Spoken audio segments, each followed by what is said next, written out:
5 o'clock English time at Dover. Roger, I'll let them know that as well.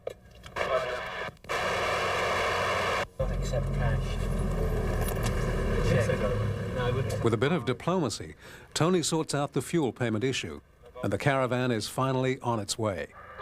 The plan is to head out of Osnabrück, get on the Autobahn, and make a beeline for the Dutch border.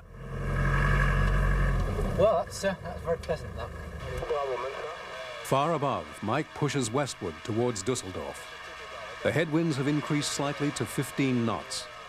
If the wind gets much stronger, the chances of reaching Ostend will be in jeopardy. To Düsseldorf flight information. I appreciate all your help. Thank you very much for being very accommodating and good time. Have a nice good evening to you. Good night. Cheers. By 10:30, the guys in the caravan decide to stop for a bite to eat. The restaurant of choice, a petrol station mini-mart just over the Dutch border.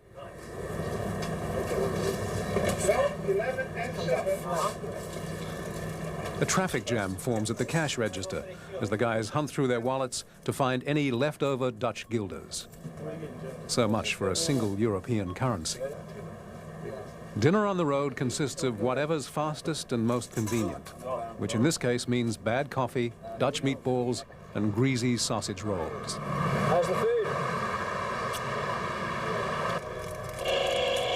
Matt and Richard have little time to eat. Mike has hit stronger winds, and an alternative landing site may be needed. With his fuel supply diminishing, Mike realizes it will be impossible to reach Ostend. The best option now is to refuel at the Dutch city of Rotterdam. The caravan changes course. Again, the race is on. His first night. It could have been his first night, you reckon?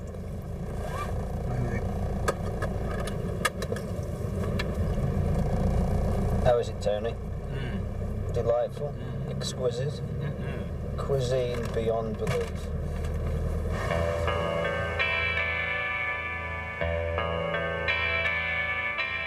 High above, the airship pushes stubbornly westward, but Mother Nature refuses to cooperate. By 11 o'clock, Mike's fuel situation is looking grim. His speed has been reduced to just 12 knots. Rotterdam is out of the question.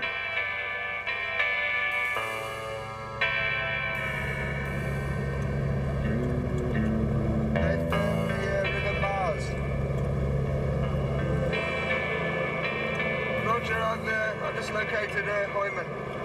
But there's an airfield there, there's a gliding strip there at Heumann. The gliding strip at Heumann. Right at Heumann. I was just wondering whether or not I should pop into there. I've slowed up. I've got 12 knots, 13. I've got 12 knots at the moment. I'm just not going anywhere, mate. I was just thinking maybe we should pop into there. That's good. And have a look at a refuel. Maybe if you guys can get ahead. With Mike running out of fuel, the only option is to land at a small airfield somewhere in the southeastern part of the Netherlands. Tony and Matt search the maps for an airfield that is close to both Mike and the caravan. Tony, Matt, and Mike decide that the best compromise is a small glider field near a Dutch town called Nistelrode. But the local air traffic controllers don't agree. Because Mike is flying according to Instrument Flight Rules, or IFR, Dutch air traffic refuses to let him land at the glider field. Mike has no alternative but to insist. The police are notified, and the airship is allowed to land.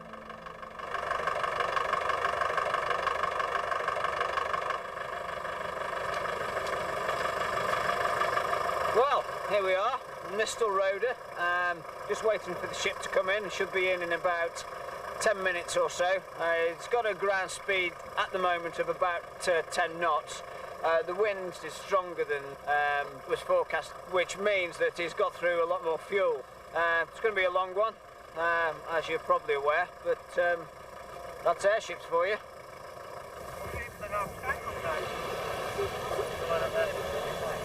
The small grass airfield is illuminated by the caravan's headlights. The only other lights come from the police cars. It's obvious that they're on night duty tonight, so I think they're relatively pleased that this is happening. It breaks the evening up for them, I think. As the airship approaches, fuel is unloaded and taken out to the field. The flashing blue lights provide an eerie strobe across the staging area.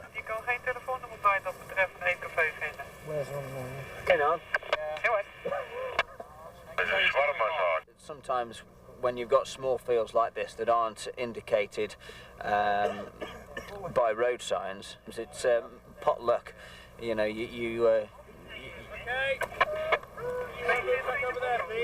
Okay, it looks like he's inbound. The waiting is over. The crew sees the airship approaching and the police pull away from the landing area. Under the soft glow of the moon, the airship's landing lights appear over the tree line. One of the crew members waves a flashlight to show Mike the center point of the landing area.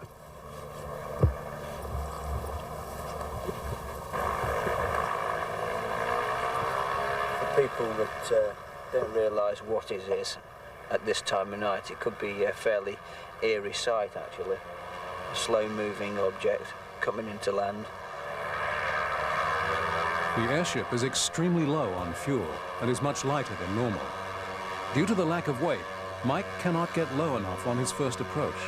He aborts the landing and circles around for another try. On your first approach to, an airfield that you're not familiar with, it's a little bit precarious, and I'm sure at this time of night, after flying for 9+ hours, it takes it out of you. Unfortunately, with an airship, you can't flick the switch to autopilot. It's manual pilot all the way, I'm afraid. Fighting the upward pull of the helium, Mike throttles the airship toward the ground. The crew rush into the darkness in search of the landing ropes. This time, Mike is low enough. The crew somehow find the ropes, and the airship is pulled onto the small grass field.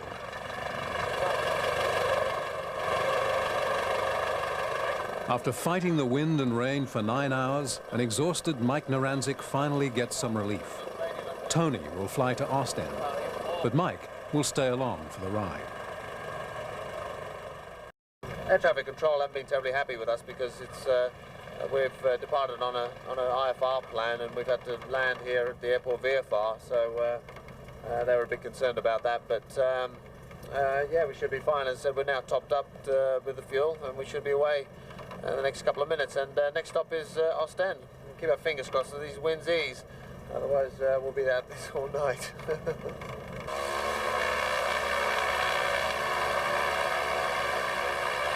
If you go to an airfield where you've never been before, it's always very difficult for the crew and for the pilot to actually see what they're doing, as you can well imagine. But here wasn't too bad. Luckily, the wind was in the right direction for us, and there was no obstructions here. So it worked out well for us. The winds on the surface haven't been too strong, so the ship was quite easy to manage on the ground. It's a very busy time, leading a transit, trying to map read, trying to keep everybody together, trying to keep in contact with the ship at all times. It's constant work just to maintain everything. Where to leave? Thanks. Thank you. See you a bit later.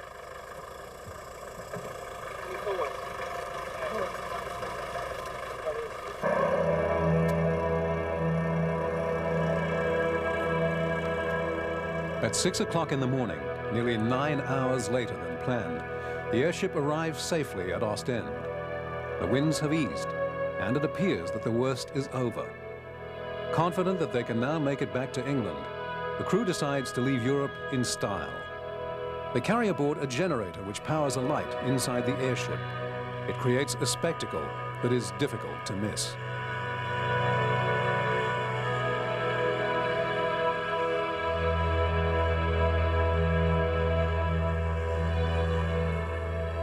Passing over Ostend toward the English Channel, the airship resembles a flying light bulb. And for unsuspecting Belgians who happen to be awake, it must be a curious sight indeed.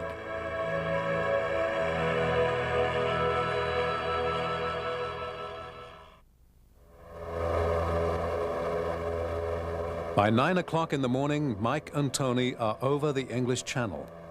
After 17 hours of traveling, the pilots are welcomed by the familiar chalk contours of Dover. The support caravan have decided to rest in Calais before coming home. A crew at the home base at Halfpenny Green will land the airship.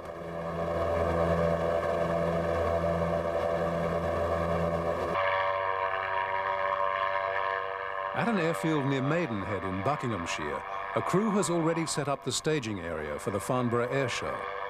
Here, Mike drops off his relief pilot before travelling on to Halfpenny Green. After 20 straight hours in the air, Mike ends his journey as he began it, alone.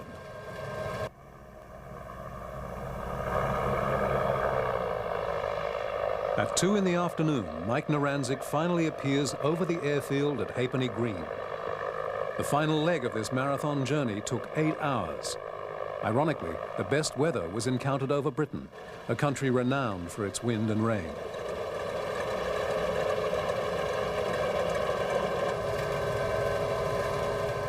The crew chief at Halfpenny Green is Shropshire native James Hilton. James was not part of the journey across Northern Europe, but his task is equally daunting. It's already Saturday afternoon, and the airship needs to be over Farnborough by 11 o'clock on Monday morning. But before this can happen, the guys need to pull the airship into the hangar, peel off all the Phillips decals, and attach the banners of their new commercial sponsor. Seems simple enough, right?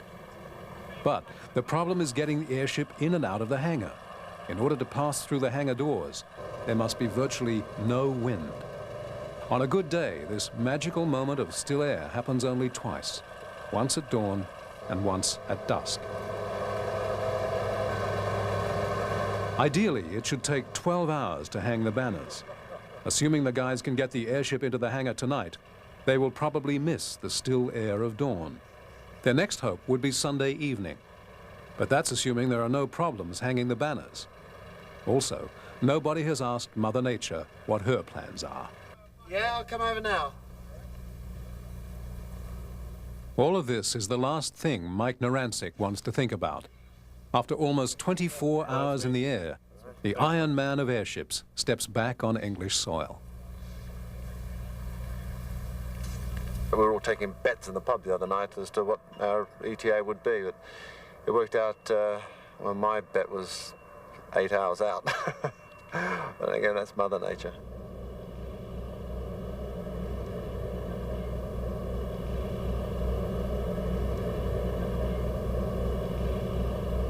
What we'll do is we'll move the ship over to in front of the hangar, and then we'll just position her. I'll line her up all straight and everything, and if he just passes the signals down the line to you. Like Dave, you on the back left, and Keith on the back left. If I could have you on the back left as well, and you on the back right. Tony and Miles like to go on the gondola. Ian, if I could have you on the front left here with yourself, and Simon, you on the front right with yourself. At dusk, the winds recede, and James, the crew chief, decides to make his move. Once the move is underway, there's little time for hesitation. Soon the evening breeze will set in, threatening to push the airship into the hangar doors. The calm air holds, and the move is complete. Now James and his crew must work through the night, while Mike and his guys blow off some steam. Yeah, I got an hour's sleep about an hour or two ago, and